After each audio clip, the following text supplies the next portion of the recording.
Halo, Assalamualaikum warahmatullahi wabarakatuh. Perkenalkan, saya Madinah Khairunisa. Pada kesempatan kali ini saya akan mencoba menjelaskan sedikit tentang nilai Pancasila dalam konteks perjuangan bangsa Indonesia. Nilai-nilai Pancasila telah ada sejak zaman dahulu kala, yang dimana bangsa Indonesia ini belum membentuk suatu negara. Jadi bangsa Indonesia ini disebut dengan wilayah Nusantara, belum dikatakan dengan suatu negara. Yang dimana pada masa itu masyarakat Nusantara ini sudah menanamkan nilai-nilai Pancasila dalam kehidupan sehari-harinya. Yang dimana pada zaman Batu hingga munculnya kerajaan-kerajaan di wilayah Nusantara ini, hingga pada akhirnya masuknya penjajah-penjajah dari bangsa asing ke wilayah Nusantara. Oke, yang pertama adalah pada zaman Batu. Pada zaman Batu ini, masyarakat Nusantara telah mencerminkan sikap Pancasilanya seperti dalam kehidupan sehari-harinya, yaitu adalah dengan hidup bekerja sama dan gotong royong. Karena pada masa itu masyarakat Nusantara ini hidup secara berkelompok-kelompok, jadi mereka memiliki sikap kerjasama yang kuat pada masa itu. Yang kedua adalah pada zaman kerajaan-kerajaan penjuru wilayah Nusantara. Yang pertama adalah Kerajaan Kutai. Pada abad keempat, masyarakat Nusantara telah dipengaruhi oleh kebudayaan Hindu-Buddha yang masuk ke wilayah Nusantara melalui jalur perdagangan.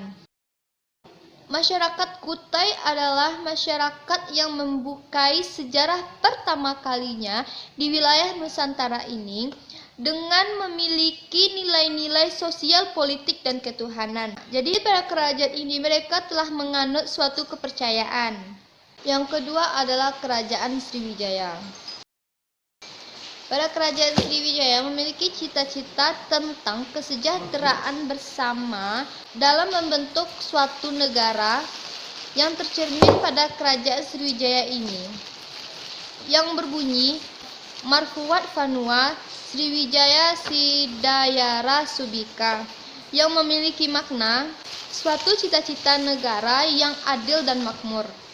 Jadi pada kerajaan ini mereka lebih menginginkan kemakmuran dan kesejahteraan pada masyarakat Nusantara ini. Dan yang ketiga adalah kerajaan sebelum Kerajaan Majapahit. Nah, di zaman ini diterapkan untuk Raja Ayar Langgi, yaitu sikap toleransi dalam beragama dan kemanusiaan, hubungan dagang serta kerjasama dengan Benggala, Chola, dan Kompa, serta perhatiannya terhadap masyarakat petani dengan cara membangun waduk dan tanggul.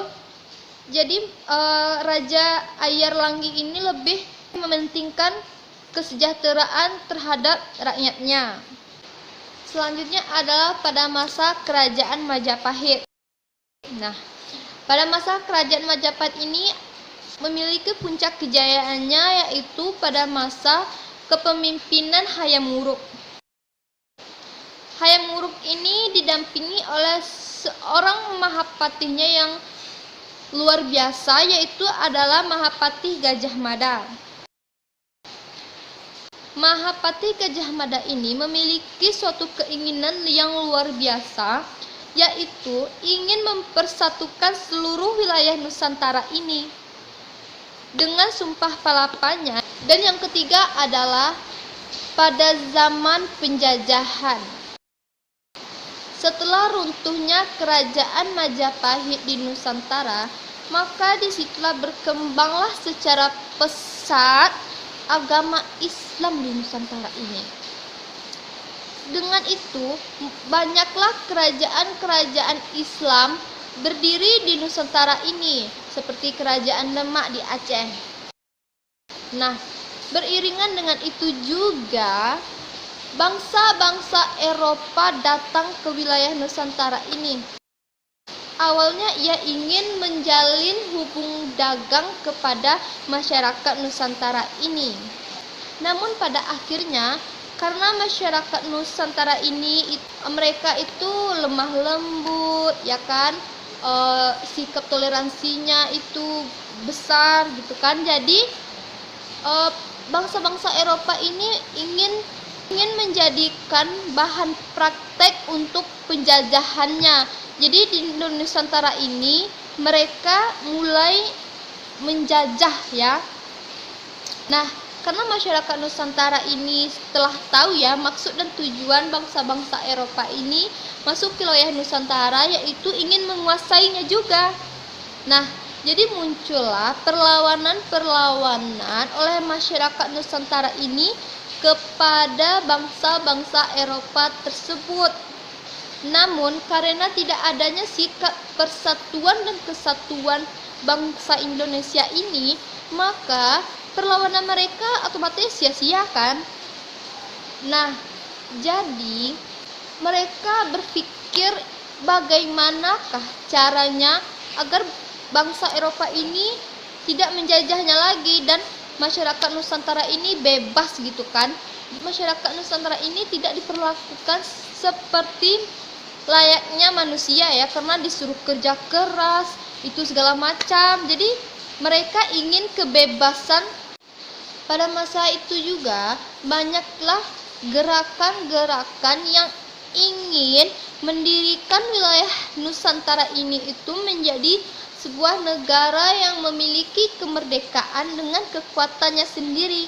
Jadi nilai juangnya ini sudah mulai muncul ya.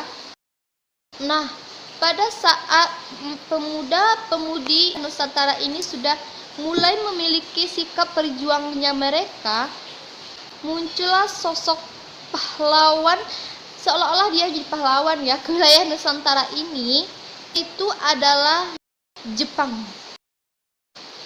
Nah, Jepang ini hanya ingin mengambil simpati dari masyarakat Indonesia dengan menjanjikan kemerdekaan kepada Nusantara ini tanpa syarat apapun. Ia mendirikan sebuah badan, yaitu Badan untuk Persiapan Kemerdekaan Indonesia ini, yang disebut dengan BPUPKI, Badan Penyelidikan Usaha-Usaha Persiapan Kemerdekaan Indonesia. Nah, jadi nilai-nilai Pancasila ini diangkat dan dirumuskan secara formal oleh pendiri negara, dijadikan sebagai dasar negara Republik Indonesia. Cara formal tersebut dilakukan dalam sidang BPUPKI pertama, bidang panitia 9, dan sidang BPUPKI kedua, serta disahkan secara yuridis sebagai dasar negara Republik Indonesia. Sejarah perjuangan bangsa Indonesia untuk membentuk suatu negara ini sangat erat kaitannya dengan jati diri bangsa Indonesia sendiri, dengan ketuhanan, kemanusiaan, persatuan, kesejahteraan, serta keadilan. Sikap tersebut telah ada sejak zaman dahulu kala. Jadi sikap tersebut adalah sikap yang benar-benar ada pada dalam diri masyarakat Nusantara sendiri. Nah, masuknya agama-agama besar di Indonesia ini seperti Hindu, Buddha, dan Islam itu dapat memberikan perubahan yang cukup besar kepada masyarakat Nusantara. Seperti mereka telah mengenal agama dan pandangan hidup mereka juga telah berubah, seperti perubahan dalam sosial ekonominya. Kemudian masuklah Islam ke wilayah Nusantara ini dan menguasai perdagangan internasional. Di sisi lain, kerajaan-kerajaan Hindu-Buddha mengalami kemerosotan yang sangat besar dengan desintegrasi politik dan degenerasi kultural. Akibatnya terciptalah suatu kondisi yang baik dalam perubahan. Sebelum kemerdekaan Indonesia pada tanggal 17 Agustus 1945, bentuk kepemimpinan wilayah di Nusantara ini adalah bentuk kerajaan. Nah, setelah bangsa Eropa masuk ke wilayah Nusantara ini, terjadilah perubahan politik kerajaan yang berkaitan dengan perebutan hegemoni. Kontak dengan bangsa-bangsa Eropa dapat membawa perubahan besar kepada masyarakat Indonesia dengan masuknya paham-paham baru seperti liberalisme, demokrasi, dan nasionalisme. Namun, masyarakat Indonesia dapat menumbuhkan sikap nasionalisme untuk kemerdekaan Indonesia ini. Untuk menindaklanjuti janji dari seorang kaisar Hirohito dari Jepang, maka ia meminta kepada masyarakat Indonesia untuk membentuk suatu badan untuk persiapan kemerdekaan Indonesia tersebut. Maka dibentuklah BPUPKI pada masa itu. Sidang BPUPKI ini terjadi 2 kali. Sidang BPUPKI pertama dilakukan pada tanggal 29 Mei sampai tanggal 1 Juni 1945. Yaitu dengan Muhammad Yamin, Master Supomo, dan Master Muhammad Hatta. Mereka berpidato tentang sumber dasar negara Indonesia ini. Dalam sidang tersebut, mereka mengemukakan pidato mereka itu dengan berbeda-beda. Namun, Insinyur Soekarno berpidato yaitu tentang sumber dasar negara Indonesia itu adalah Pancasila, yaitu kebangsaan, kemanusiaan, musyawarah mufakat perwakilan, kesejahteraan sosial, dan ketuhanan yang berkebudayaan. Setelah itu mereka membentuk sebuah badan, yaitu Badan Panitia 9. Badan Panitia 9 ini mereka mulai sidang pada tanggal 22 Juni 1945 yang menghasilkan kesepakatan yang dituangkan dalam Makadamah Hukum Dasar alinea keempat dalam rumusan dasar negara. Yang pertama adalah ketuhanan dengan kewajiban menjalankan syariat-syariat Islam bagi pemeluk-pemeluknya. Yang kedua adalah kemanusiaan yang adil dan beradab. Yang ketiga, persatuan Indonesia. Yang keempat, kerakyatan yang dipimpin oleh hikmat kebijaksanaan dalam permusyawaratan perwakilan. Dan yang kelima adalah keadilan sosial bagi seluruh rakyat Indonesia. Muhammad Yamin mempopulerkan nama tersebut dengan menyebutkan dengan nama Piagam Jakarta.